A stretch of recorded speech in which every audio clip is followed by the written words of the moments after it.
My channel. మేము వచ్చేసి మా పెద్దక్క వాళ్ళ ఇంటికి వచ్చామన్నమాట. దిన్నుగాడు కదా వాడు.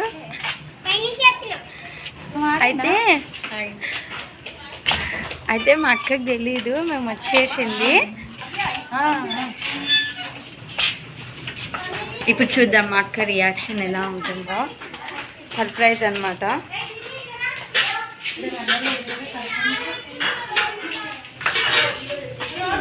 ఇలా కెమెరా ఉంది, కాకపోతే మా చిన్నోడు వచ్చేసి ఓర్ని అమ్మ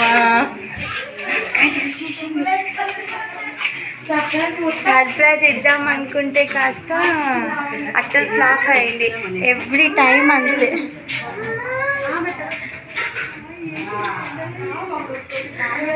హాయ్ అక్క. హాయ్ పెద్దక్క.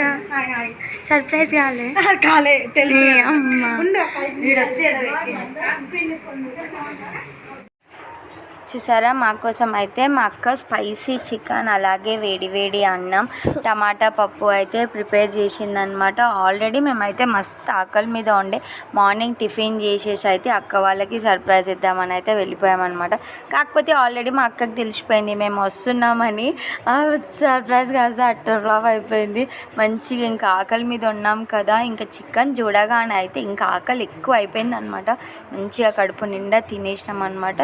చికెన్ ఎంత నచ్చిందంటే నెక్స్ట్ డే రోజు నేనైతే ఇలాగే ప్రిపేర్ చేసుకొని తిన్నాను. ఎలా చేసిందో అక్కకి కాల్ చేసి కనుక్కొని సేమ్ అదే టేస్ట్తోని చేసుకొని తిన్నాను అనమాట. కారం అయితే మస్తు ఇష్టం కాబట్టి మాకు ఇంకా నచ్చిందనమాట. వెనకాల ఖుషిని అబ్జర్వ్ చేయండి ఎలాగ తింటుందో. ఈ వీడియో మీకు నచ్చినట్టయితే లైక్ చేయండి, షేర్ చేయండి.